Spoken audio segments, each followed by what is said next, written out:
Eliza's point of view. After the final financial meeting of the day, I sank into the plush chair behind my desk. Exhaustion settled deep in my bones. As the Luna of the Crescent Moon Pack, my responsibilities stretched far beyond internal management. I had to keep us economically stable, too. No mentor, no guidance, and as a woman, every decision I made was scrutinized. But I had to be strong, because my husband, Derek Alpha, of the second largest werewolf kingdom, was fighting on the front lines for our people. As his Luna and his strongest supporter, I had to keep the pack safe and steady in his absence. And so far, I had done well. Then a searing pain erupted at my mating mark. Since my father and brothers had fallen in battle, the scar ached under stress. But this was different. This felt like claws raking through my flesh. I winced, pressing a hand to the burning skin. Luna, an Omega servant, burst in, eyes bright with excitement. Alpha Derek has returned. Derek? Back. My heart lurched. According to the last report, he wasn't due for 2 more weeks. If he was here early, it could only mean one thing: victory. Pride swelled in my chest. My Alpha had brought glory to the pack again. The thought of him, his powerful frame, those piercing blue eyes, made my thighs tremble as warmth pooled low in my belly. We weren't fated mates, only chosen ones, but our bond was strong. His touch still set my skin ablaze. His growls still followed me into sleep. My fingers brushed the mark again, its heat unrelenting. Take me to him, I said with a nod. Servants flocked around me, straightening my robes and smoothing my hair as I rose. One even giggled. Perhaps tonight the Luna and Alpha will finally have an heir. I allowed a small smile. But the pain at my neck flared hotter. Our mate has betrayed us, my wolf snarled, its voice thick with fury. I froze. Absurd. Derek betray me. Impossible. I shook my head, dismissing the thought. My mother had chosen him herself. She'd called him honorable. And I, with my skills and my family's resources, had helped elevate the Crescent Moon Pack to the second strongest in the kingdom. He would never dishonor me. I was just tired. But then, his scent hit me. Familiar, powerful, and laced with something sweet. My gaze snapped forward. There he stood, as imposing as ever, but his hand was wrapped around another woman's. The way he looked at her, soft, adoring, landed like a knife between my ribs, just as he'd once looked at me. The mark exploded in agony, fire racing through my veins. I lifted a hand, my voice like ice. Everyone leave. They didn't need to see their leader in disarray. It would undermine the pack's stability. The servants hesitated. Now, they scattered. I forced a slow breath, clinging to composure. My parents had taught me this. Calm is power. The pain ebbed slightly. I focused on Derek. Holding hands meant nothing. There had to be an explanation. Derek, what's going on? I asked, steady. Eliza, this is Maya, he said, his gaze dropping to the woman beside him with unmistakable tenderness. My mate. My brows lifted, at the words and at the audacity in his tone. No, I said coolly. I am your mate, Derek. I am your wife. His expression didn't waver. You were my choice. She is my fate. My true mate. The words carved straight through me. I drew a steadying breath. Derek, have you forgotten the vows you made at our bonding ceremony? We chose each other. We swore to forsake fated bonds. A flicker of guilt passed through his eyes. Eliza, you're too domineering, the woman snapped, her voice laced with venom. How dare you force an Alpha to deny his fated bond? You're defying the moon goddess's blessing. My gaze settled on her. Clad in warrior's leathers, she was all fire and sharp edges. Striking, yes. But when her glare met mine, my spine straightened. If she thought intimidation would work on me, she was sorely mistaken. I stepped closer, voice dropping into the command I reserved for insubordinates. You will address me as Luna. Until the day you successfully usurp my position, you will show respect. Even if she was Derek's mistress, rank still mattered. The werewolf kingdom did not tolerate disrespect toward the hierarchy. Her eyes flashed with resentment, but Derek moved in front of her, protective. That's enough, Eliza. Soon enough, you won't be Luna anymore. A triumphant smirk curled Maya's lips. What exactly are you implying? I hissed. Do I look like some discarded rag to you? I'm not casting you out, Derek said with an infuriating shrug. In fact, I have a proposal. You may remain in the pack as my concubine. Something inside me snapped. The fury that ignited wasn't from heartbreak. It was from sheer disrespect. After everything I'd built for this pack in the last 6 months. This was their gratitude. Tear out their throats, my wolf snarled. Hang their corpses at the gates. For one dangerous heartbeat, my claws pushed at my skin. I forced them back. I'd promised my mother. No one could know about my wolf. She hadn't wanted me to become another corpse in this endless war. She'd wanted me safe, and she'd chosen Derek for me, believing he would be the mate who honored me. Yet his betrayal now proved he was never capable of that promise. How bitterly ironic. By parading his mistress through the pack, Derek had already ensured my humiliation would spread like wildfire. But he had miscalculated, badly. The Crescent Moon Pack's prosperity. It ran on my enterprises, my wealth. If I left, they'd crumble into the poorest pack in the kingdom overnight. But only if the Werewolf King sanctioned our bond's dissolution. Never. I said at last, my voice glacial. I will never degrade myself as your concubine. The sooner you accept that, the sooner you can start making smarter decisions. Eliza's point of view. Derek's fury gathered like a storm. His hand twitched toward my throat. Then Maya stopped him. Wait! She slid past his arm, striding toward me with the smirk of a victor. Luna Eliza, she drawled my title like a taunt. We both know you're just an Omega now. Your pack is gone. I'd wager the rogue wolves would tear you apart the moment you step outside these borders. Maya, you're being too lenient, Derek cut in sharply.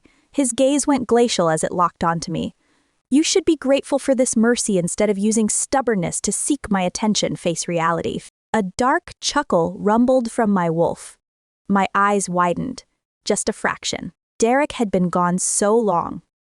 He'd forgotten my family name, forgotten who my father and brother had been, forgotten that before I came, his people starved, while under my leadership, the Crescent Moon Pack rose to become the second strongest in the kingdom. He hadn't even noticed the renovations to the Alpha's estate. My silence made him misread me.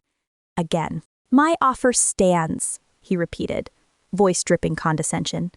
I have the resources to ensure your comfort. It's a fair arrangement. I bit back a laugh. The words were so absurd, I almost thought he was joking, until I saw the utter seriousness in his eyes. He meant it. How dare he? How dare he insult my lineage like this? My glare could have flayed skin. I don't share my husband. And I stepped forward, driving the knife deeper. Under werewolf law, you can't dissolve our marriage without the king's sanction. Ancient law was unyielding. Bonds, markings, separations, all required the Wolf King's approval. If Derek and Maya acted without it, they'd face exile or execution. I turned to leave before I gave in to the urge to snap their necks. Derek suddenly blocked my path. Irritation twisted his features, then settled into that nauseating, confident smirk. I'm not seeking a divorce, Eliza. Have you forgotten? Breaking the mating bond doesn't dissolve our marital status. I'm not denying your contributions to the pack.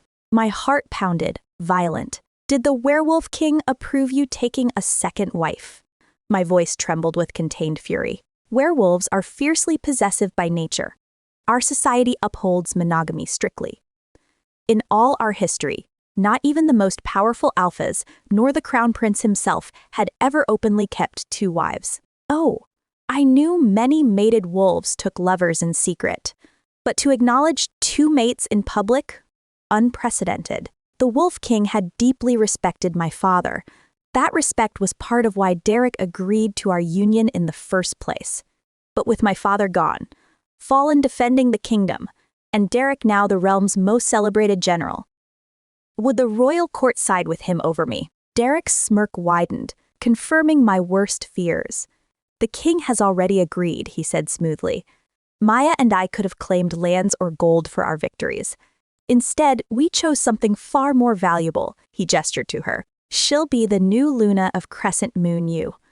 You'll remain my wife, just not the only one. His words hit like a dagger. The Wolf King's betrayal cut deepest. My father had been his closest ally, the strongest pillar supporting his rise. How could he sanction this humiliation? Number the king's kind face flashed in my mind. I refused to believe he'd abandon me like this. I needed to see him directly. You know, Eliza, Maya purred, pressing against Derek. For an Omega like you, the chance to share an Alpha is already a privilege. You should be grateful. Grateful, I scoffed. Grateful for the honor of being your concubine. Outwardly, I stayed composed. Inside, the past 6 months, every drop of sweat, every sacrifice for this pack, crumbled to dust. You're lucky you're not being thrown out outright, Maya went on, eyes gleaming with disdain. While Derek and I fought on the front lines, you lounged in luxury. A spoiled, weak thing like you was never fit to be Luna. Weak. Spoiled. I almost laughed. She knew nothing of my past. I had endured war like every other werewolf. My father and brothers bled for this kingdom, and she dared claim I hadn't sacrificed. Maya, I narrowed my eyes. Are you truly the legendary undefeated she-wolf they praise? Her reputation preceded her, the mightiest female warrior, the moon goddess incarnate. Tales sang of her courage, resilience, honor. I had once respected her. Now, I saw only a selfish hypocrite. You dare question me, Omega, fury erupted off her, sharp and hot. Every scar on my body is a medal, medals that give me the right to execute you where you stand, and no one would challenge it. My wolf snarled over my shoulder, claws itching to break free. My mother's warning echoed. I forced the beast back into shadow. I met Maya's glare with icy amusement. So, the paragon of female warriors tolerates her alpha, keeping a mistress. Tell me, Maya, does it not bother you? Maya froze. I steadied my voice. First, I am not the interloper here. Derek and I forged our bond first. He swore that even if he found his fated mate, he would never betray our vows. Yet here we are. Derek's jaw twitched. I haven't betrayed you. I'm offering you a place in my pack. It's just that Maya is better suited as Luna. Maya hissed. Eliza, stop being selfish. The bond between Derek and me is irresistible. You have to accept that. Derek caught her arm, a calming squeeze, then looked back at me. Eliza, Maya only agreed to this out of pity for the weak. Like I said, if you leave, the rogues will rape and slaughter you within hours. My palm cracked across his face. He lunged, fingers twitching toward my throat, then froze. Something in my eyes made him think twice. I spoke softly, lethally. How generous of you both. But before you bark like rabid dogs, why don't you actually look at what I've done for this pack? Maya sneered. Oh, you mean sitting in an office stamping papers. You're just a figurehead. What do you know about commerce? The pack's economy was stable before Derek left for war. She glanced at him. Right, Alpha. Derek stared at me in silence. Maya and I came only to inform you. Your opinion holds no weight in this matter. He turned to leave, Maya smirking at his side. I stepped forward, blocking their path. If you truly have no respect for me, I said, low and dangerous, then I will drag your names through the mud, along with every asset you hold dear. Derek's fist clenched. His arm twitched, then stilled. Again, he hesitated. The tension between us crackled like lightning. Luna, Eliza. Derek's mother's servant stood at the doorway, frail frame leaning on a cane. She had been like a second mother to me, the only one who showed me kindness in this den of vipers. When she fell ill, I spent fortunes to bring the best healers to her bedside, even when the pack coffers ran dry.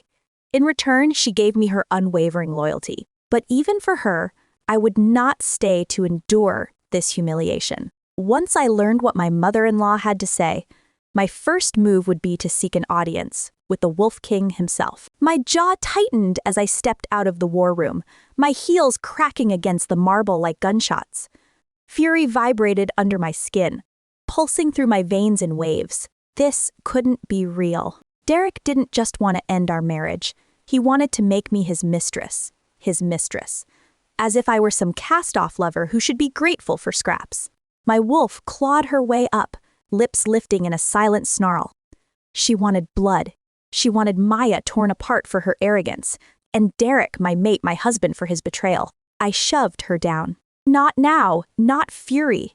They'd twist it into madness, arrogance, treason, and they'd kill me for it. I bit my lip hard. Skin split, blood pooled, metallic, sharp, grounding, focus. I stormed down the corridor, eyes locked on the gilded door ahead, Diana's room. The only one in this house who had ever treated me like family, or so I'd thought. I raised my hand and knocked, as I always did. "Come in," came the faint, worn voice. I stepped inside.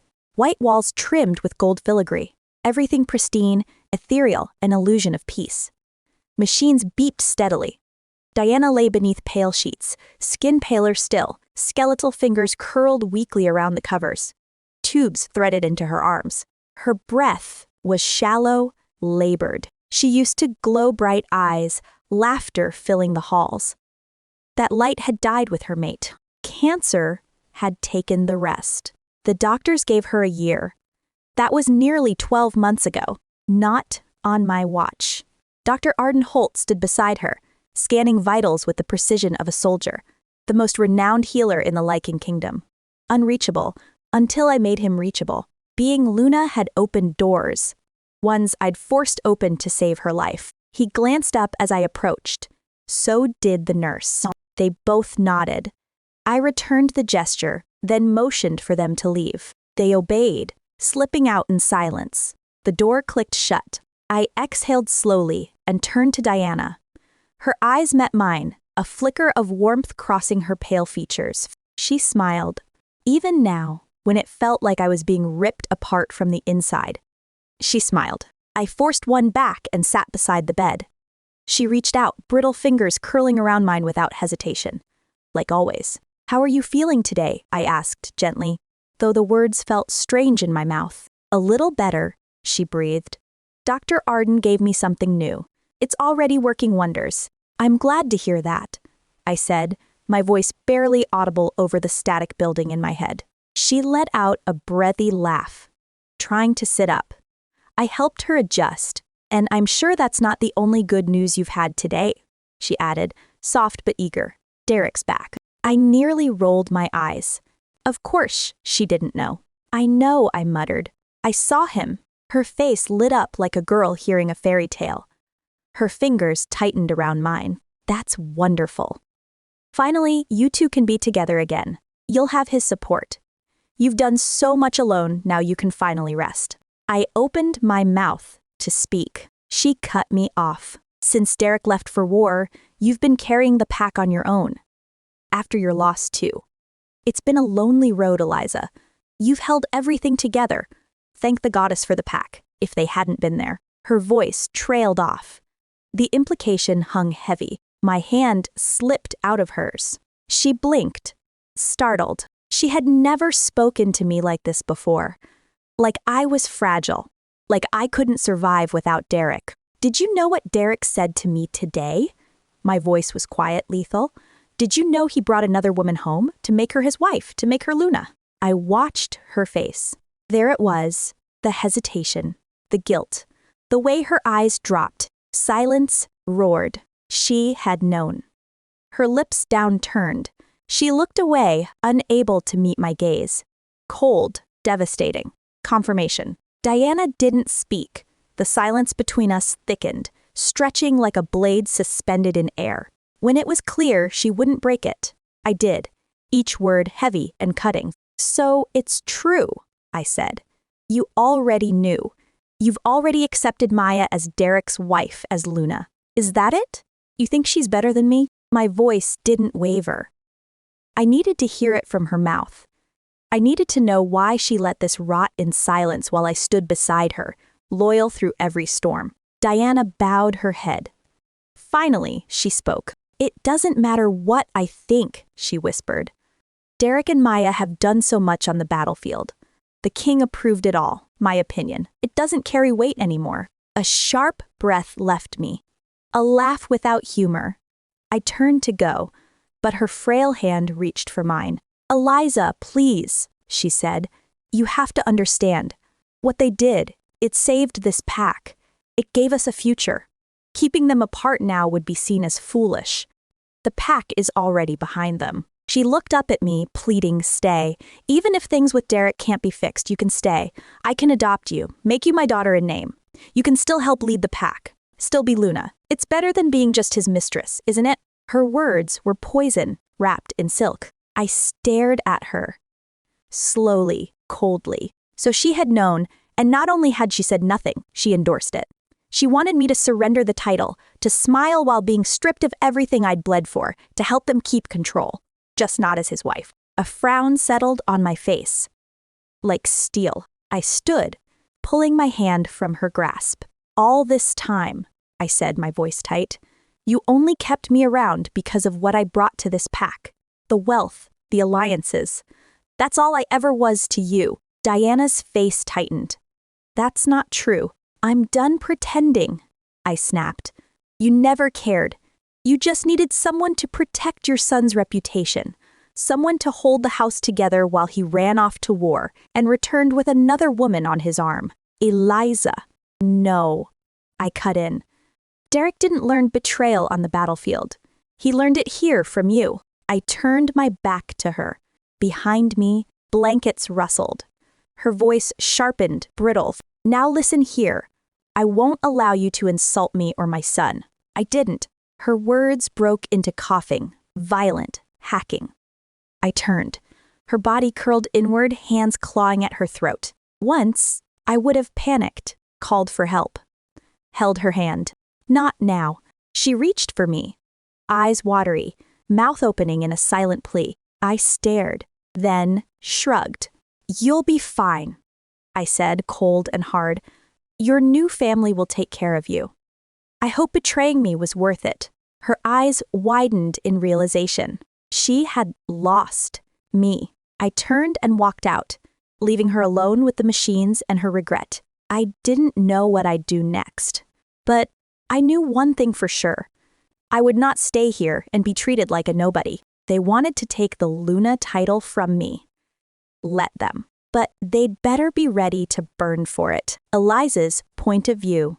Morning came faster than it should have. Not because I slept, but because I couldn't. Not for a second. The betrayal had carved itself into my bones. Derek's audacity. Maya's smug grin. Diana's silence. They circled like vultures, tearing at whatever piece I had left. I shoved the last of my clothes into the suitcase and yanked the zipper closed with a hard, final pull. That was it. I was done. I rolled the suitcase out, the wheels clattering behind me like a war drum. This building was supposed to be a home, a sanctuary. Instead, it had become a graveyard for everything I had built. As I reached the lobby, ready to leave it all behind, a voice like broken glass scraped at my ears. "Finally leaving the mansion. About time you figured out you're not wanted." "Maya." I stopped.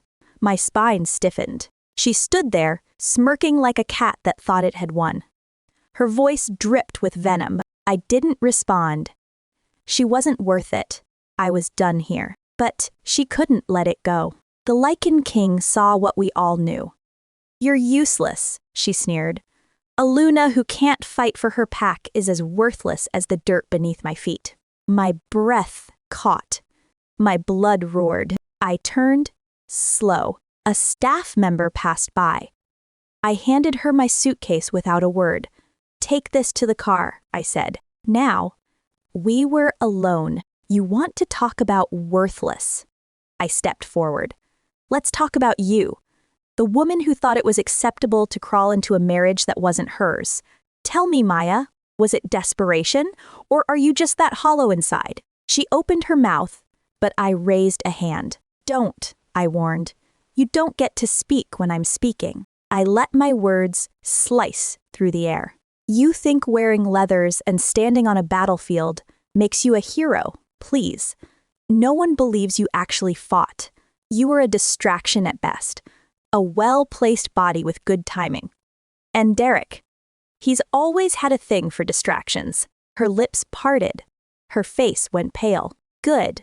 She needed to learn that claws could be verbal too, and mine were sharper than hers would ever be. Before she could recover, another voice cut through the room. Do not speak to the future Luna that way. Derek, of course. He stormed in like he owned the floor, a sneer curling his lips. He went straight to Maya and pulled her close. Face it, Eliza, he spat. The bond I share with Maya is real strong. You could never understand what we have. I crossed my arms. What you have is betrayal, Derek. A connection built on lies and infidelity. Congratulations. Watch your mouth, he shouted. You're nothing. A failure. Maya risked her life for this pack. You cowered behind ledgers and treaties. You'll never be what she is. I stared at him and let the words hit. Then slide off. I'd heard enough. You want her as your Luna. My voice went sharp. Fine. But you'll pay me back every damn cent you owe me. His eyes widened. Pay you? Are you serious? He scoffed. Everything you had came from me. From my victories. You lived in luxury because of me, and now you want a settlement. Then he said it. You ungrateful bitch. That word. That filthy, bitter word. My wolf stilled. Something inside me snapped. In 3 sharp steps, I closed the distance and slapped him hard across the face. The sound cracked through the air like a whip, echoing off the marble. My hand stung. It felt damn good. Finally, my wolf growled, pleased. Give the traitor what he deserves. Derek's head snapped to the side. His eyes flared. His fists balled, ready to explode. I didn't give him the chance. I turned on my heel and walked away, my heels striking the tile each step a punctuation mark. How dare you lay a hand on him? Maya shrieked, but her voice was static now, far away. I didn't look back. I walked out of that house and didn't stop. Outside, I climbed into my car and drove. The crescent moon pack faded in the rearview mirror. So did everything I thought I knew. An hour later, the landscape began to shift. Tall trees, dense air, soil damp with memory. The silver moon pack. Home. My chest tightened as the scent of wet earth filled the car. Too familiar, too real. And then, the memories came. Blood. Fire screams. I parked at the ruins of my childhood home. The structure stood half collapsed, walls blackened, banners shredded and stained. I stepped out, slow and trembling. Beside the broken house lay the graves. My mother, my grandmother, my kin. Tears blurred my vision. As I walked closer, once, this place had been full of laughter, training that stretched into dusk. My mother cooking under the stars. Her fingers in my hair as she whispered stories of the moon goddess. My father's voice booming through the forest as he coached my brothers. The warmth, the love, gone, all of it. Gone while I was elsewhere, entangled in another pack's politics, blind to the storm tearing through my real home. I fell to my knees. Grief crashed over me like a wave. Silent sobs shook me. Each tear a memory, a wound. It's not over, my wolf whispered. We'll make them pay, for all of it. Her voice was calm, steady, a promise, and I believed her. I bowed my head to the graves and let the silence be my prayer. Then I stood.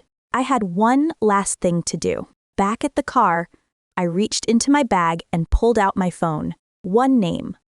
One person I could trust. Lily. The call rang twice before she answered. Lily, I said. Luna Eliza. Where are you? We just got word from Alpha Derek. I know, I sighed. Forget that for now. I need you to book me a flight. Where to? The LYCAN Kingdom. First flight tomorrow. There was no hesitation. Of course, Luna. I ended the call and sank into the driver's seat. I was going to the LYCAN King. I was going to make Derek pay for everything he owed, and when that was done, I would make every last one of them regret ever crossing me. Alexander's point of view. I tapped my right foot against the tent floor sharp, aggressive, echoing the pressure rising in my chest. Voices droned around me like insects I couldn't swat away. Another strategy report, another list of figures, positions, tactics I'd memorized before sunrise. My gaze drifted beyond them, past the canvas walls and lantern light. Anywhere else would have been better. Silence. A sword in my hand, a sparring match. Anything but this endless parade of information. But this had to be done. Always duty first. This camp, this war, had long ago become more than obligation. It was a prison carved by legacy. My father, King Kyle, never intended to raise a son. He intended to forge a weapon. And he did. He stripped me of title, threw me into this mud-soaked battleground, with nothing but an alias and a mandate: survive and rise. And I had, through bruises and beatings, through humiliation. I earned the right to be here, not by birth, but by broken bones and cold calculations. Commander, Bolton said, his voice slicing through my thoughts. The border is almost completely under our control. We've pushed their forces back and reclaimed the terrain we lost. All that's left is to press forward and take theirs. I looked up slowly, my stare hard. Something was wrong. The air tasted off. Then, why haven't we? Bolton flinched, glancing at Cole. Cole spoke, voice rough with the weight of bad news. We lost the southern pass. An ambush hit us during the night. No reinforcements. We couldn't hold the line. Silence. My fist hit the desk. Hard enough to rattle everything on it. The tent froze. I rose halfway from my seat, the snarl barely contained. My wolf surged, claws just under my skin, jaws bared. You lost the southern pass? My voice came low and razor. Edged, that path was essential to our entire strategy. How could you lose something that vital? The canvas seemed to vibrate with my anger. Bolton cleared his throat, trying to recover. We're mobilizing a force to reclaim it. I lifted a hand. Enough. My phone buzzed. One sharp vibration. I reached for it, eyes narrowing as the name flashed across the screen. Beta, Aaron. I unlocked it, bracing for another logistical update. Instead, the message read, "Good day, Commander Alexander. Luna Eliza of the Silver Moon Pack is getting a divorce from Alpha Derek." I stilled. The words seared through me, like fire. Eliza. My heartbeat stuttered. Then quickened. The tent dissolved. The desk. The soldiers. Everything vanished under the weight of her name. Commander? Someone ventured. I didn't look up. Fix your mistake and get out. They obeyed without a word. The tent flap whispered shut behind them. I stayed frozen as my mind slipped back to when I was nothing but an awkward teen, dropped into the chaos of this war camp. A boy used to velvet and banquets, suddenly expected to fight. Sweat, bleed. They laughed at me, mocked me, predicted my death before the week was out. He's too soft. He'll cry the first time he sees blood. He can't even lift his own sword. And then, her, 14, and taller than any soldier in all the ways that mattered. Fire wrapped in skin, blades in her voice. When they mocked me one time too many, she stepped in. He's learning, she snapped, tone brooking no argument. At least he's willing to, unlike you lazy bastards. She put herself between me and the pack of sneers like a shield. Frail looking, maybe, but no one dared cross her. They listened to her. She wasn't just the commander's daughter. She was born to lead, raised in battle, hardened by it. I was in awe. Then came the sparring match. The one where I thought I could impress her. She dismantled me. Swift, precise. I didn't touch her once. I lay on the ground, staring up at her silhouette cut against the rising sun, and I knew. She was it. The moon goddess had made her for me, but fate had other plans. Her mother pulled her from the camp shortly after. Preserving the future of their bloodline, they said. Eliza vanished, and the war swallowed me whole. Years passed. When I resurfaced, she was already mated, marked. Taken by Derek, my wolf, snarled at the name. He arrived as reinforcement, skilled, arrogant, cruel. He wielded his talent like a club, swinging at anyone who brushed his ego. I watched him. I wanted to see what she saw in him. The longer I observed, the more bile rose in my throat. He wasn't worthy. And when I learned he'd betrayed her, whispers of another woman, another bed. I saw red. I nearly killed him. The weight of command was the only thing that stopped me. I didn't forget. I never would. And now, she was free. My jaw clenched. My pulse roared. This wasn't just news. This was fate correcting itself. A second chance? I wouldn't waste it. Not this time. I wouldn't hesitate. I wouldn't stand aside while someone else took her hand. I wouldn't hide behind duty. I would protect her, fight for her, claim her. My wolf paced under my skin, growling its approval.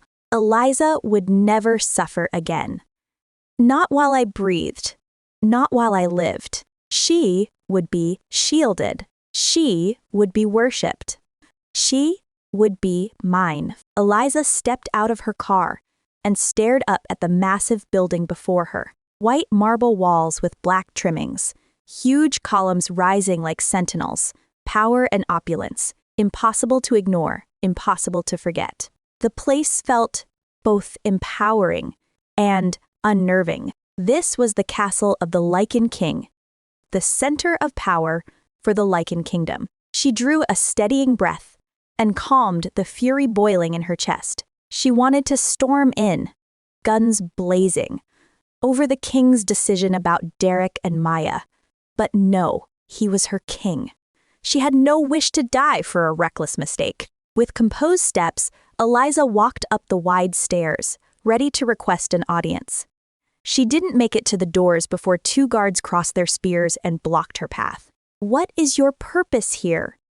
one guard asked, eyes narrowing as he took her in. "I am the Luna of the Silver Moon Pack, and I request an audience with the LYCAN king." "It is of utmost importance that I see him immediately," she replied, lifting her chin. She knew the rule. No one saw the king without an appointment, not even an alpha. Still, she'd come on a calculated whim, hoping her status would open the way. The men didn't budge. They squinted at her, jaws set. "Was a hearing appointment made?" the other asked. "There wasn't," she said, shoulders tense. "As I said, it's important." The guards shared a look. A beat passed. "Very well. You will wait here while I inform the king of your arrival," the first guard said at last. He turned and disappeared through the gates, leaving Eliza and the remaining guards standing in a prickly silence. The messenger guard moved through the inner halls, passing checkpoint after checkpoint, until he reached 2 immense oak doors, their carvings laced with real gold. He nodded to the guards flanking them. No words needed. The doors swung open. He entered with his gaze fixed on the floor. Those without rank did not meet the king's eyes without leave. "Praise be to the LYCAN king," he said, bowing low. "What do you have to tell me?" King Kyle's voice rolled through the chamber, deep and authoritative. He didn't look up from the file in his hands. "A Luna requests audience, your majesty. She is from the Silver Moon Pack." The king paused, then lifted his gaze. He knew who it was the moment he heard the name of her pack. Eliza. There could be only one reason she'd come.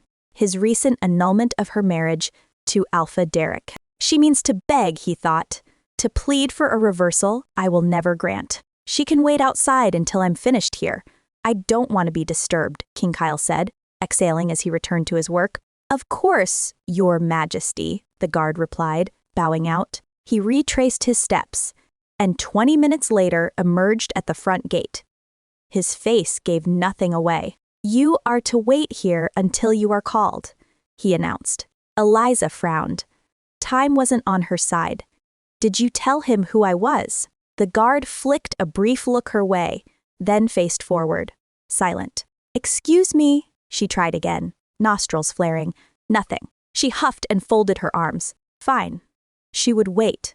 How long could it possibly take? Hours dragged by. Heat pressed against her skin and bled into her bones. The palace guards stood like statues, cold, unblinking, following orders to make her wait. She knew why. King Kyle thought she had come to beg, to stop Derek and Maya's impending marriage. He had no idea. Her purpose today was cleaner, colder, and far more satisfying than clinging to a cheating husband. The sun slid across the sky, throwing long shadows over the palace grounds. At last, a guard approached. The Lycan King will see you now. Eliza's frown smoothed. She followed him through the gates and into the heart of the castle. The throne room soared above her, a cavern of vaulted ceilings and historic tapestries. Lycan rulers stitched into legend, their victories immortalized in thread and steel. King Kyle sat upon an elaborate throne, presence alone enough to make the air feel heavier. Eliza, he said, voice deep and measured. I understand you've come about your husband's pending marriage. She met his gaze, steady and unflinching. King Kyle, she said with a respectful bow, I've come to request your official intervention in my divorce proceedings, not to stop it, but to assist in the dissolution. One eyebrow lifted, a flicker of surprise, there and gone.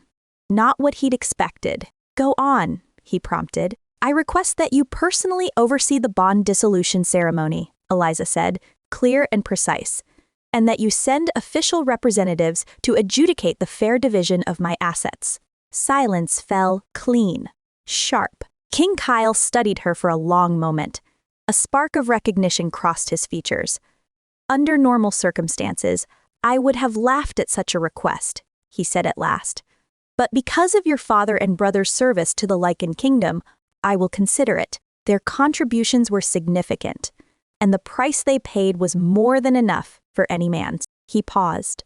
Eliza held her breath. In light of this, your requests are granted, he declared. A small smile touched his rugged face. Relief washed through her, cool and quiet. She'd braced for a battle. Instead, it slid into place like a key in a lock. A personal victory and a strategic strike that secured her future while spiting her husband. With a faint smirk and one last bow, she was dismissed. Outside the palace, Eliza felt lighter, liberated in a way she hadn't in months. With each step, the weight of a failed marriage seemed to lift and drift away on the warm air. On a whim, she headed to the mall she'd invested in, and often supervised. The manager spotted her the moment she entered, nerves tripping his tongue. Luna Eliza. What an unexpected pleasure. Walk with me, she said, already clocking issues that needed fixing. She pointed them out one by one: window displays, stock placement, sloppy signage, sharp and efficient. Note them. All of it addressed before close. Yes, Luna, immediately, he scribbled as he walked. We'll address these at once. Thank you for bringing them to our attention. With business handled, Eliza let herself wander. If she was here, she might as well shop. She drifted toward a display of designer handbags, fingertips brushing smooth leather as she considered a deep emerald piece. Well, look who's here. The voice slid under her skin. Irritating as a gnat, Eliza turned. Derek stood a few feet away, Maya smiling up at him, clinging to his arm like a prize. Eliza licked her lips, grip tightening on the handbag in her hand. Of all the people to run into today, of course. Still, she was in a good mood after her visit with the king. This day was about to get far more interesting. Derek's point of view. I pursued Eliza for two reasons: her wealth and her beauty. Not that beauty meant much to me. It was surface gloss, nothing more. She was a trophy, a means to an end, a means I had no choice but to use. The truth. I despised everything about her role as a housewife. What do such women contribute to the Lycan kingdom? Nothing. Absolutely nothing. Lunas like her are decorative at best, and a burden at worst. Eliza was the epitome of everything I found infuriating about traditional pack dynamics. Women existing in the shadows of their husbands, contributing nothing to the pack's strength or survival, yet reaping rewards they didn't earn. They were put on pedestals for two things: bearing heirs to the throne, or being the alpha's daughters. That mentality made Eliza unbearable. We hadn't spent a single day together since we got married. Still, every time I heard about her work back home while I risked my life on the front lines, I felt my jaw tighten. I even considered letting her stay on as my mistress after the divorce. Generous. Really. She turned it down in a heartbeat. Arrogant. Her loss. Everything she had was because of my family. If she couldn't see that, she was no better than any beggar with a handout. It's not like she wasn't already obsessed with money under my roof. My conversations with my military colleagues often circled back to this. A Luna should be more than just a pretty face, I'd say. Remembering the hours spent on battlefields, protecting our territories and fighting our wars. She should be strong and independent. A Luna should stand and fight for her pack, no matter the circumstances. Not hide in a mansion until danger passes. They usually agreed. None of us saw the point in a woman whose power only came from the name she coveted. Maya understood completely. From the moment we met, she was everything. Eliza wasn't strong, strategic, noble, refined. A true partner. Where Eliza would hesitate, Maya acted. Where Eliza would complain, Maya solved problems with her wits. And her fists. Meeting her was my stroke of luck. I wasn't about to waste it on someone I didn't love. At one point, I even considered leaving Eliza a portion of my fortune to appease her. But after that little stunt she pulled, and after hearing the way she spoke to me, and to Maya, her future Luna, she was dead wrong if she thought she'd get a cent. She bit the hand that fed her. Now it was time for repercussions. After all, Clause 7 of the Lycan marriage decree was clear. Eliza's failure to bear me an heir gave me the perfect excuse to seize everything from under her nose, a legal loophole I intended to exploit completely. That night, Maya's touch pulled me from my thoughts. Her fingers traced my arm, electric. "What are you thinking about?" she asked, voice dripping honey as she nuzzled into my neck. Eliza, the divorce, everything. Her finger paused on my chest, just for a heartbeat, then resumed its lazy path. "Come here," she whispered, tugging me closer. "Forget about her. And the divorce. Focus on me. Soon I'll be your Luna, and we'll rule the pack together. Hand in hand, my love." She leaned in and kissed me. I returned the kiss without hesitation. My wolf surging, something in me going feral with lust. Soon the world dissolved, and the night was all heat and breath and tangled sheets. The next morning, while I dressed after our steamy night, a royal summons arrived from the Lycan king himself. The messenger bowed and handed me the scroll. I broke the seal and read, "In 2 moons, you shall appear before the Lycan king regarding the annulment of marriage to the Luna of the Silver Moon Pack. Failure to adhere to the summons will result in penalty to you and to the pack." I scoffed and tossed the scroll aside, blood heating. Maya caught the shift in me and frowned, gliding closer. "What's wrong, my love?" Her eyes were soft, careful. "The king has called for me." Another of Eliza's pathetic attempts to save our marriage. "No doubt," I said, rolling my eyes. "She's delusional if she thinks he'll intervene. He signed off on the annulment. He never goes back on his word." Maya's laughter was music. "Poor thing doesn't know when to give up," she murmured, amusement gleaming in her eyes. "When does he want to see you?" "In 2 moons, so we take the next flight to the Lycan kingdom today. I don't want any delays." "Oh, when we get there, can we go shopping?" The battlefield leaves no room for fashion. And if we're going before the king, I want to look my best." She batted her lashes, the way she always did when she wanted something. I stepped close, smiling. "How could I say no? Of course, dear. We'll find you something fitting as soon as we land," I whispered in her ear. She squealed, delighted. I smiled back and left the room to make the reservations. Outside, the sun hit like a brand. I pulled my phone from my pocket and called my travel agent. The call rang 3 times before a light female voice answered. "Golden Air. What can I do for you today, sir?" 2 first-class tickets to the LYCAN Kingdom. Preferably a flight in the next 3 hours.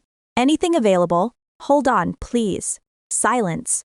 Then the quick clack of keys. "Yes, sir. A flight is available. It departs in 4 hours. How would you like to pay?" "Charge my airport account. I'll pick up the tickets when I get there." "Of course, sir." The line clicked dead. I sighed and frowned. Eliza wasn't making this easy, but soon I'd show her I wasn't to be trifled with. I'd put her in her place. We boarded the plane to the capital soon after. 2 hours passed in a blink. We talked through most of it. Once we landed, we grabbed a cab into the city. No need to rent a car. We wouldn't be in the kingdom long. Before heading to the hotel suite I'd reserved, Maya was already buzzing to shop. I obliged. Her coquettish plea was impossible to resist. She dragged me from store to store, trying on outfit after outfit. Each one more stunning than the last. I won't lie. I was enjoying myself. Then it all came crashing down. Like a cruel joke from fate, I saw her, Eliza, just meters away, examining a designer handbag. Her scent hit me sharp, unmistakable.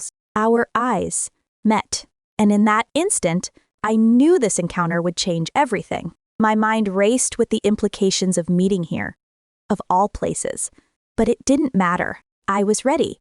I held the winning hand. Eliza's point of view. I hadn't expected to run into Derek and Maya. Not here. The mall had always been my sanctuary, a place to analyze operations, browse in peace, and slip away from the noise. Safe. Because I was sure Derek would never set foot in it. Today proved me wrong. I clocked them and chose to ignore them.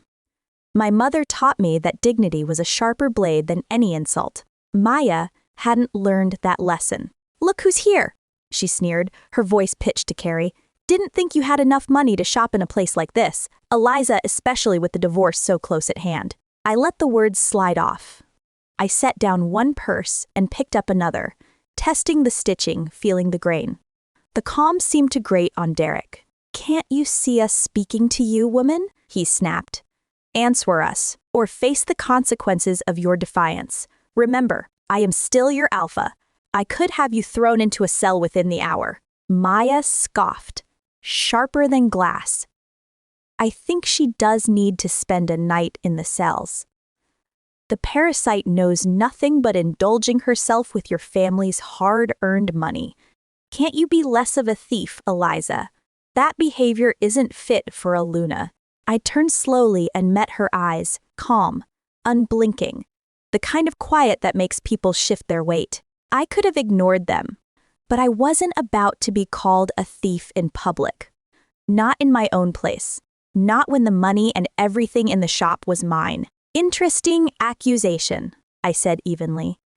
"Considering every single expense of the Crescent Moon Pack has come directly from my personal accounts." "You're bluffing, Derek Haramst." "Am I?" I lifted a brow. "Shall we test that?" People were looking now. Good. Let them watch. Derek shot me a glare, then turned to Maya. "Pick something you like, babe. The more expensive, the better." Maya's grin was all teeth. She plucked a designer purse from the display, eyes glittering with greed. $500,000. She showed it to Derek. He nodded. "Nice choice, my love." He waved to the cashier.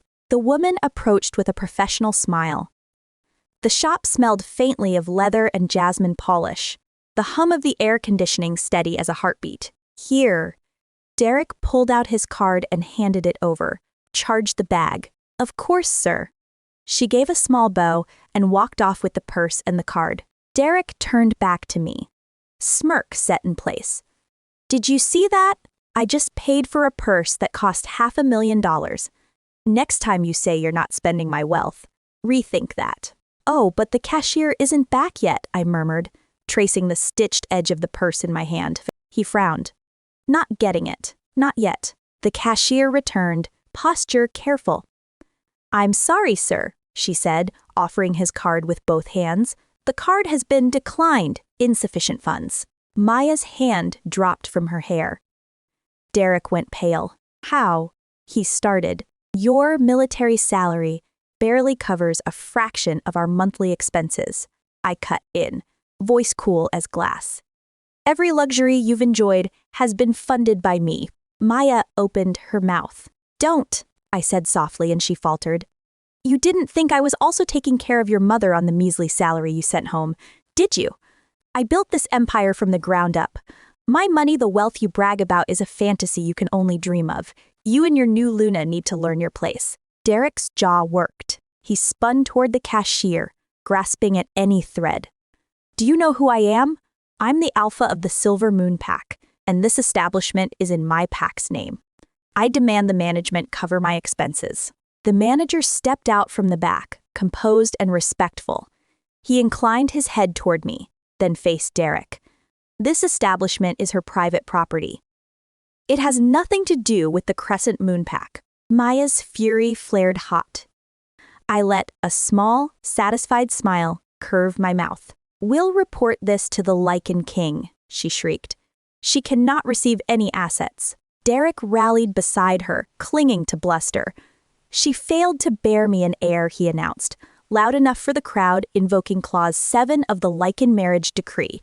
His pathetic move to strip me of everything. It wouldn't work. They had no idea about the investments. The quiet foundations. The network I'd built while they were busy frolicking and plotting. I'd been underestimated all my life by my unfortunate husband, by his new lover, by my mother-in-law, by anyone who thought a Luna was a decorative title. They were about to learn differently. Derek and Maya embodied everything I despised in our LYCAN society. Those who thought power lived only in muscle and metals.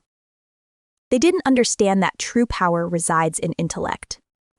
In strategy, in building and maintaining the pack. Go ahead, I said, calm as a closed door.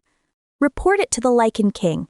I look forward to showing exactly how I've supported, not just our pack, but multiple charitable initiatives Derek knows nothing about.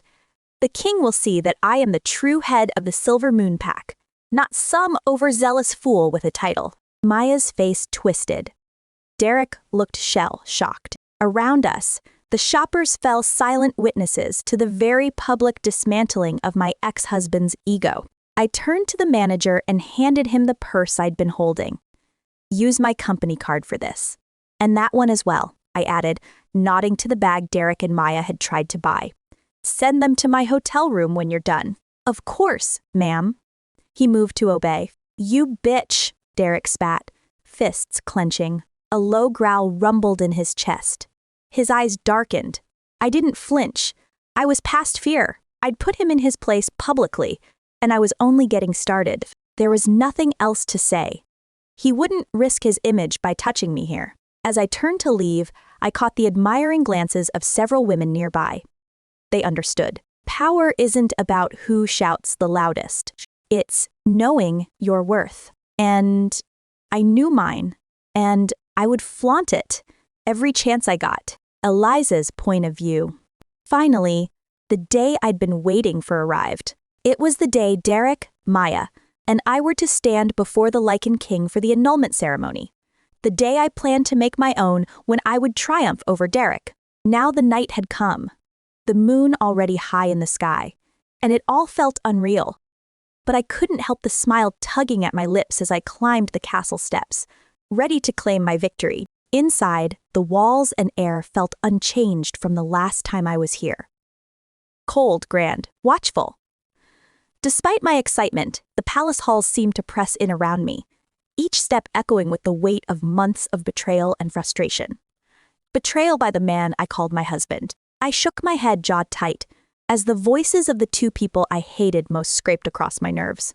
I see you made it. Derek's voice cut through the awkward quiet as we halted in front of the throne room doors. Maya and Derek flanked me, smugness oozing off them in waves. I could feel their anticipation, their certainty that they were about to crush me. Little did they know, Maya didn't even look at me. Her nose tilted up as if I were a rat scurrying beneath her feet. I scowled but held my tongue. I wasn't here to trade barbs. I was here to take what was rightfully mine. The guards moved, heavy doors swinging open to grant us entrance, and an audience with King Kyle's. The LYCAN King's throne room was as before, imposing, polished, gleaming with marble that threw back the harsh silver light pouring through the skylight. And above it all sat the LYCAN King expression carved from stone, his gaze fixed on us, ready. As we approached, I straightened my spine and lifted my chin. I would not break, not here, not now. Praise be, we intoned together, heads bowed. Before any of us could speak, Maya lurched forward, her face tight with anger and impatience. Your Majesty, we demand justice, she snapped, chest heaving, like I'd tried to kill someone. I almost laughed. Justice. For these two. Oh, the irony. The king's gaze snapped to her, a single warning that froze her in place. Maya swallowed and stepped back, half hiding behind Derek, like his shadow could protect her from the king's power. When she went quiet, the king spoke, and it was not what any of us expected. His deep voice cut the room clean in two. Your timing is fortuitous, he said, eyes sweeping over us. We are here to finalize the bond dissolution ceremony. Maya and Derek traded a quick, triumphant look, thinking I'd been cornered, thinking they'd won. I bit back a smile. That pedestal they'd climbed onto was about to collapse. If you apologize, Maya purred, turning to me with a condescending smile, apparently forgetting where she stood. We might consider giving you a share of the assets. Not much, but enough to get you by until you get back on your feet. She twirled a lock of hair, smirking. The audacity. Anger surged. My wolf stirred, eager to wipe that smirk off her face. But I leashed it. Not here, not her, not yet. I'll do no such thing, I said, voice sharp and steady. The king's reprimand came swift, heavy with finality. The dissolution ceremony is proceeding at Eliza's request, he said to Maya and Derek, tone brooking no argument. The division of assets will be handled by my appointed financial adjudicator. Any claims by Derek are nullified, and the assets will be divided accordingly. The color drained from Derek's face. This was not the script he'd rehearsed. He thought he'd get it all. Tough luck. The king continued, ignoring Derek's sputter. Now that that's settled, the annulment ceremony shall begin. He snapped his fingers. The doors opened again, and 3 men in white and blue regalia entered, each with a bag resting against his hip. They passed us and took their places at the base of the throne, back straight. The king gave them a small nod. They turned to face us. Begin, the king commanded. The man in the center stepped forward, the other 2 flanking him. They gestured for Derek and me to take our positions, pushing Maya off to the side. Derek and I exchanged a look hatred, yes, and a strange, quiet relief before stepping into place. Derek to the left. Me to the right, the middleman stood as officiator. With these men and the LYCAN King as witnesses, we are gathered today to annul the marriage between Alpha Derek and Luna Eliza of the Silver Moon Pack, he announced, ceremonial and clear. Do you both agree to this? Yes, I do, we answered in unison. No hesitation, no second thoughts. The officiator nodded. Very well. He waved his hands over the gold, inscribed floor. White light rose, warm and soft, and the runes under our feet pulsed with power old and protective. He withdrew his tools. At the center of the circle, he placed a bowl filled with moon water, no doubt from the sacred spring, and a bundle of sage tied with red thread. Luna Eliza, he said, gentle but firm. Step into the circle and face the moon. I drew a breath and stepped forward. Even through my shoes, I felt the cool of the tiles. I lifted my eyes to the skylight. The moon washed me in silver. The officiator lit the sage. Fragrant smoke curled around me, a soft veil of earth and fire. "Repeat after me," he said, voice resonant with something ancient. "By the light of the moon and the strength of the earth, I call upon the spirits of my ancestors. I seek to sever the bond that ties me to Derek, to free my heart and soul from this bond." I repeated the words without hesitation. As I spoke, he dipped his fingers into the moon water and sprinkled it over me, droplets catching the light like stars. "With this water, I cleanse you of the past," he intoned. "With this sage, I purify your spirit. And with this circle, I protect you from harm." The air hummed. Warmth spread through my chest. Oh God! It was like something inside me finally exhaled. He handed me a small silver knife, its blade etched with runes.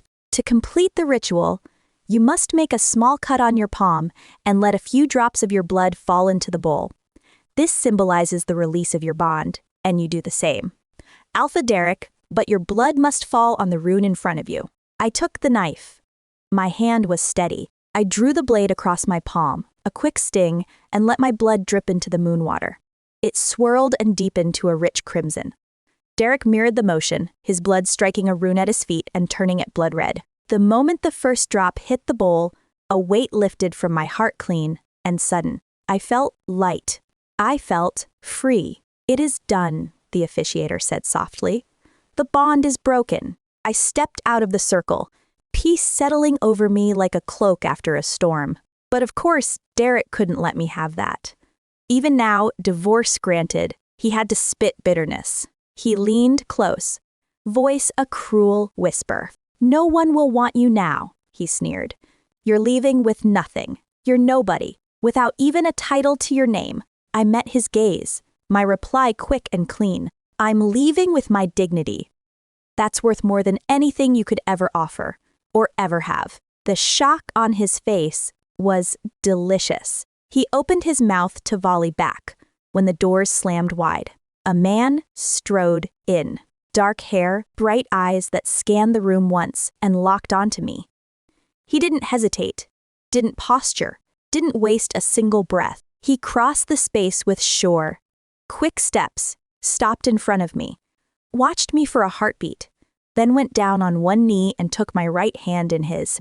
My breath caught. "Eliza of the Silver Moon Pack," he said, voice steady, eyes intense. "Will you marry me?" Alexander's point of view. The wind roared past, my wolf's energy twining with mine, driving me forward with a desperation that clawed at my chest. Every muscle, every instinct screamed, "Get back to the capital, to her." I swerved around a bend without checking the lane.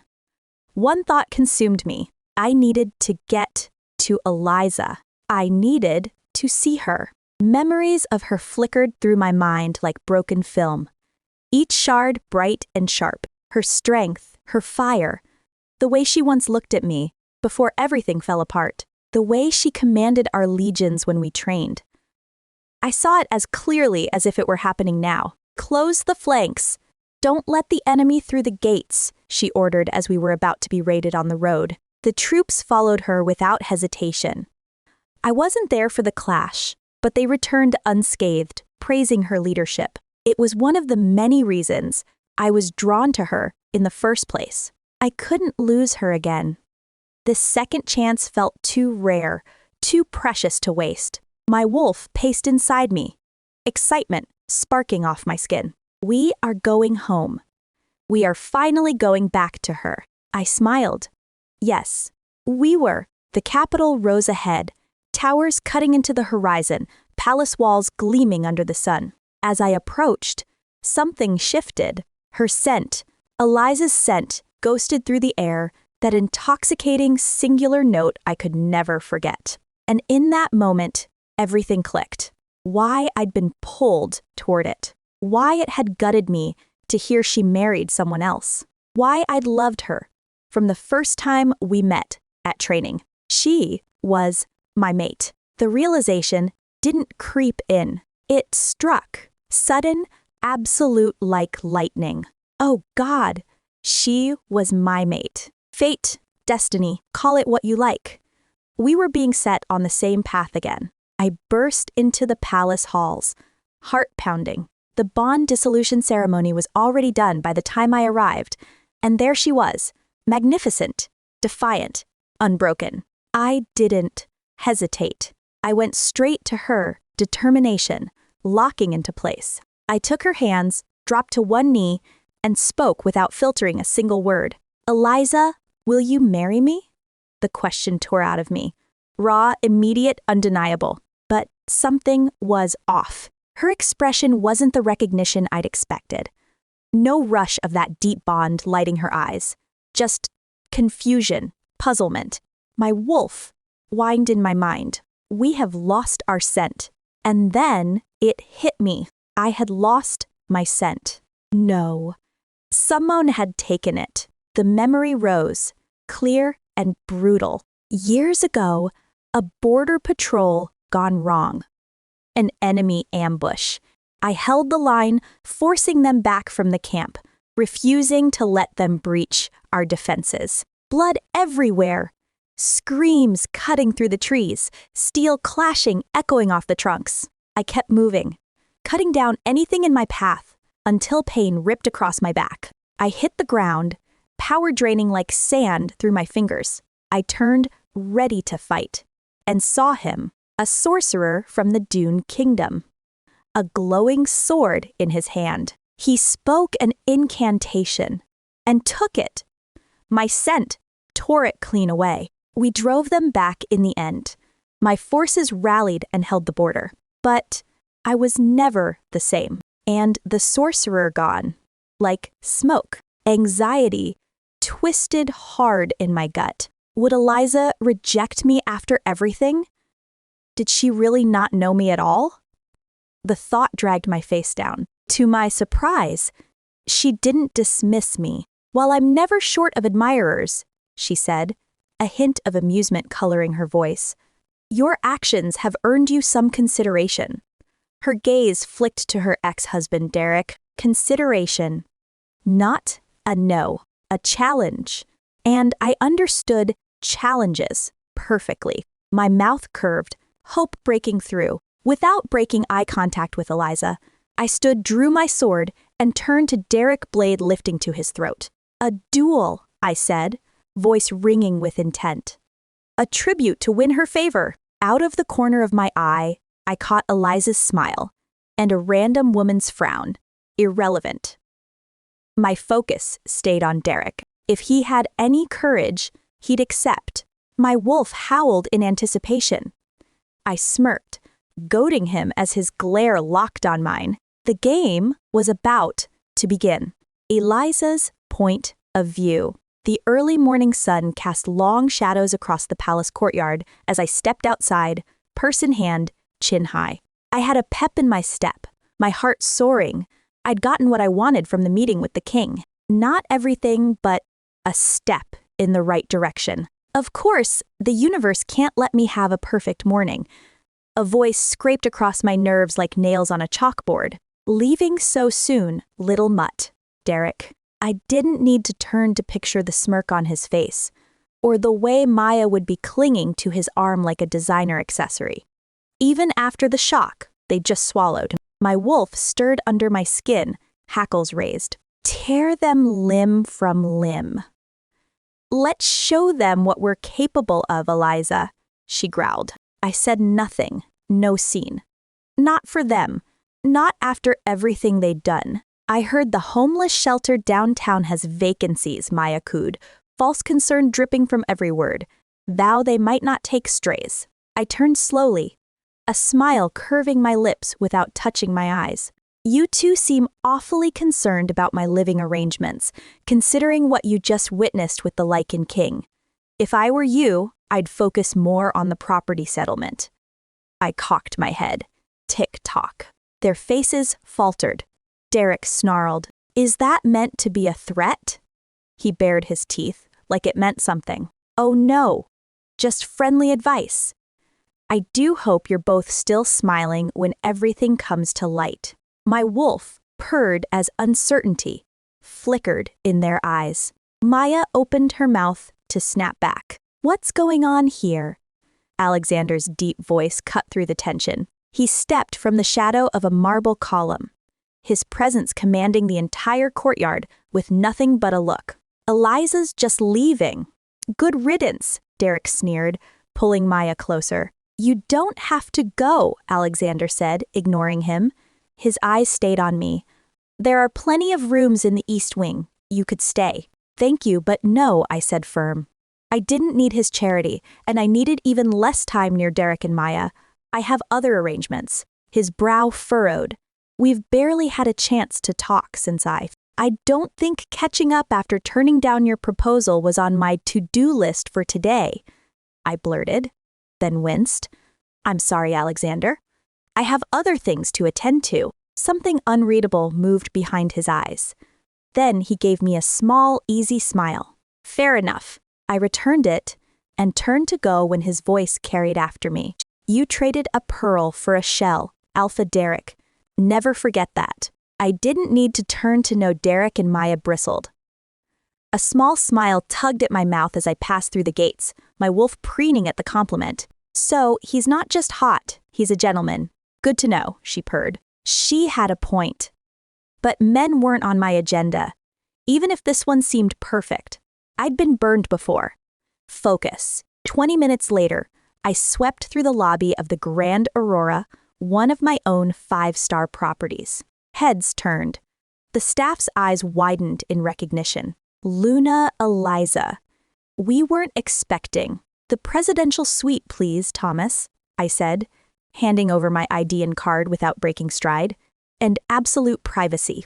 Despite last night's win, exhaustion tugged at my bones.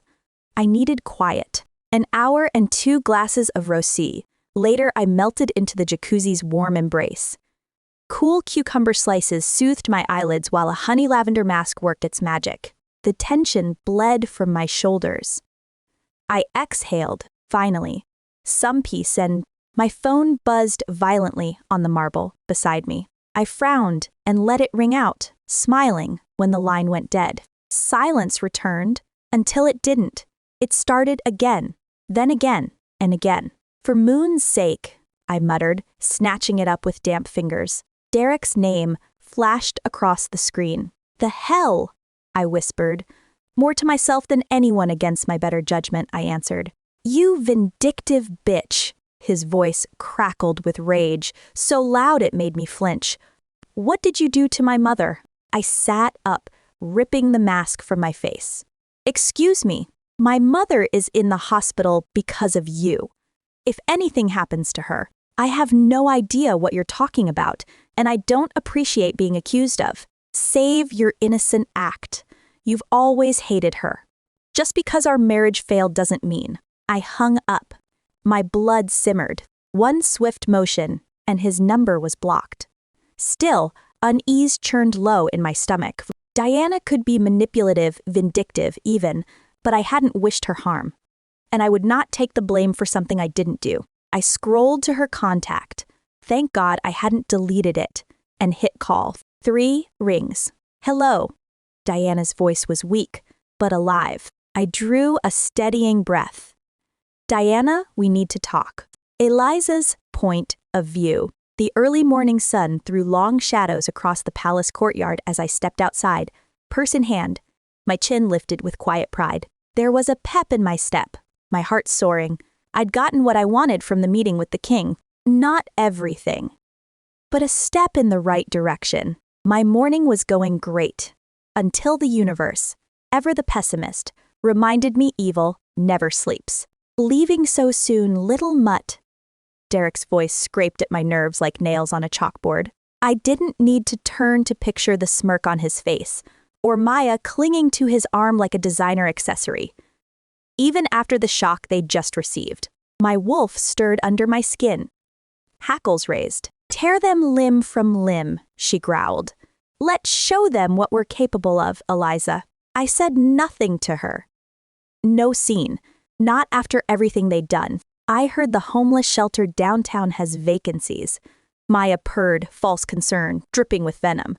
though they might not take strays. I turned slowly, a smile curving my lips that never reached my eyes. You two seem awfully concerned about my living arrangements, after everything you just witnessed with the Lycan King. If I were you, I'd focus on the property settlement. Tick-tock, I added, tilting my head, savoring the way both their faces faltered. Derek snarled. Is that meant to be a threat? He bared his teeth, posturing for dominance. Oh no, just friendly advice. I do hope you're both still smiling when everything comes to light. My wolf purred, satisfied, as uncertainty flickered across their faces. Maya inhaled to speak, when another voice cut cleanly through the tension. What's going on here? Alexander's deep voice carried across the courtyard. He stepped out from the shadow of a marble column. Presence cooling the air. Eliza's just leaving.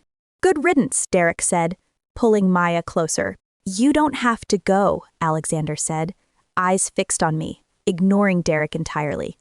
There are plenty of rooms in the East Wing. You could stay. Thank you, but no, I said, cutting him off gently.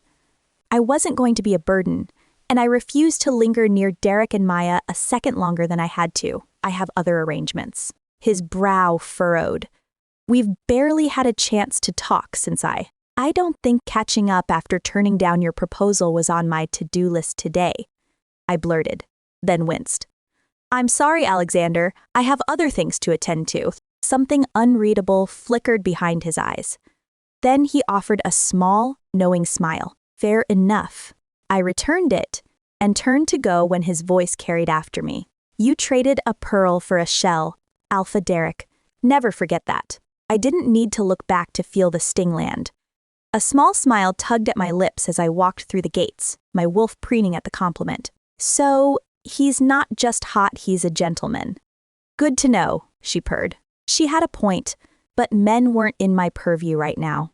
Even if that man seemed perfect, I'd been burned once. Focus, Eliza, focus. 20 minutes later, I swept through the lobby of the Grand Aurora, one of my own 5-star properties. The staff's eyes widened as they clocked me. Luna, Eliza.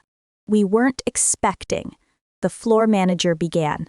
The presidential suite, please, Thomas, I said, handing over my ID and credit card without breaking stride. Even here, I paid my way. Discipline mattered. And absolute privacy. Of course, he said, already moving. An hour and 2 glasses of Rosin ladder. I slid into the jacuzzi's warm embrace. Cucumber slices cooled my closed eyes while a honey lavender mask tingled against my skin. The tension bled from my shoulders. I sighed. Finally, some peace, and my phone buzzed violently on the marble beside me. I frowned and ignored it. The buzzing died. Good. It started again, then again, and again. For moon's sake, I muttered, reaching with wet fingers. Derek's name flashed on the screen. The hell, I whispered. Still, I answered. You vindictive bitch. His voice crackled with rage so loud. I flinched. What did you do to my mother? I sat up, ripping off the mask, water sloshing around me. Excuse me. My mother is in the hospital because of you. If anything happens to her, I have no idea what you're talking about, and I don't appreciate being accused of. Save your innocent act. You've always hated her. Just because our marriage failed doesn't mean that. I hung up, jaw tight, blood beginning to boil. In one motion, I blocked his number. Unease twisted in my gut. Diana might be manipulative, vindictive even, but I'd never wished her harm, and I wouldn't be blamed for something I hadn't done. I scrolled to her contact. Thank God I hadn't deleted it, and hit call. It rang 3 times. Hello. Diana's voice was weak, but alive. I drew a breath, steadying myself. Diana, we need to talk.